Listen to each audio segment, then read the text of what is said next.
শহরতলির দক্ষিণ নারায়ণপুরের শ্রীপল্লী এলাকায় নেমে এলো শোকের ছায়া। বুধবার বিকেলে আচমকা বৃষ্টি শুরু হলে জমিতে কাজ করছিলেন দুই কৃষক।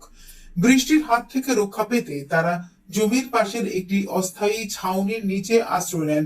ঠিক সেই সময় বিকট শব্দে বজ্রপাত হলে ঘটনাস্থলে লুটিয়ে পড়েন দুজন। ঘটনাটি ঘটে এয়ারপোর্ট টার্মিনাল বিল্ডিং এর পশ্চিম দিকে, রানওয়ে পশ্চিম পাশের দক্ষিণ নারায়ণপুর শ্রীপল্লী এলাকায়। স্থানীয়রা বিকট শব্দ শুনে ছুটে এসে দুই কৃষককে গুরুতর আহত অবস্থায় উদ্ধার করেন। তাদের দ্রুত হাসপাতালে নিয়ে যাওয়া হলে চিকিৎসক সুভাষ সরকারকে মৃত বলে ঘোষণা করেন। মৃতের বয়স আনুমানিক 33 বছর। তার পিতার নাম মৃত সুকুমার সরকার। অন্যদিকে গুরুতর আহত অজিত মালাকার বর্তমানে গোবিন্দ বল্লভ প্যাটেল হসপিটালে চিকিৎসাধীন রয়েছে।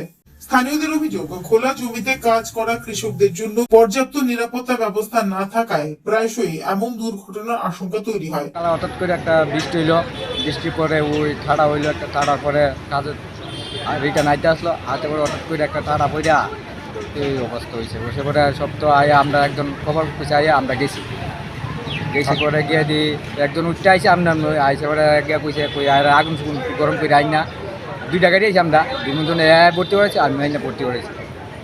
তারপরে আমরা তো নই তাই ই হয়ে থাকে আনছি পরে একজন মোটামুটি অবস্থা একটু কাইল আসলো তাই মানে এই মর্মান্তিক ঘটনায় গোটা এলাকায় শোকের ছায়া নেমে এসেছে। প্রশাসনের পক্ষ থেকে ঘটনাটি খতিয়ে দেখা হচ্ছে বলে জানা গেছে।